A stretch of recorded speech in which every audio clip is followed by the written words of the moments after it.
There was a sharp feud between my class boys and my class girls back then in secondary school. Apparently, my class girls were the ones sweeping the class, a responsibility they chose themselves. Out of the blues, or probably not out of the blues, they decided they were not going to be sweeping the class alone again. They needed a timetable where the guys should join them in sweeping the class. My class boys were not having this. And as little as this was, this caused a very huge disagreement between us. Our math teacher gave us this assignment, and somehow the class boys were able to manipulate their way. The assignment was actually a tough one. Our class guests needed a copy of this assignment, and then we were not giving it to them. The only condition they were getting this assignment is if they sign an agreement that they will be sweeping the class. And we were serious about it. We were so serious about it, we came out with an official document. Our class girls won't sign it. And then somehow they got the assignment, and then that was over. The feud continued. In fact, it worsened as the day goes by. One of those days, our senior called us together, and then we had the meeting.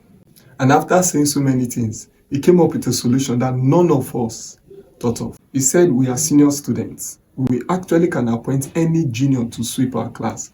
So he doesn't know where we should be quarreling over a matter like this. And yes, of course, we were in SS2 for God's sake. We could appoint any junior to sweep the class. But no, none of us thought of it.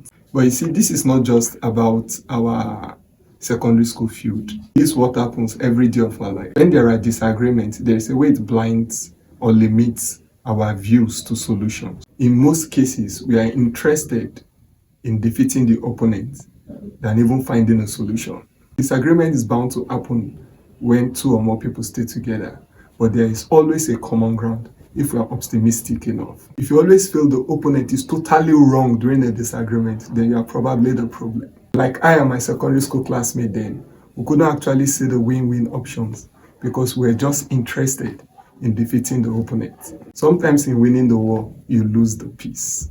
So whenever there is a disagreement between you and someone, or between your party and some other party, pause and check. There will definitely be a common ground.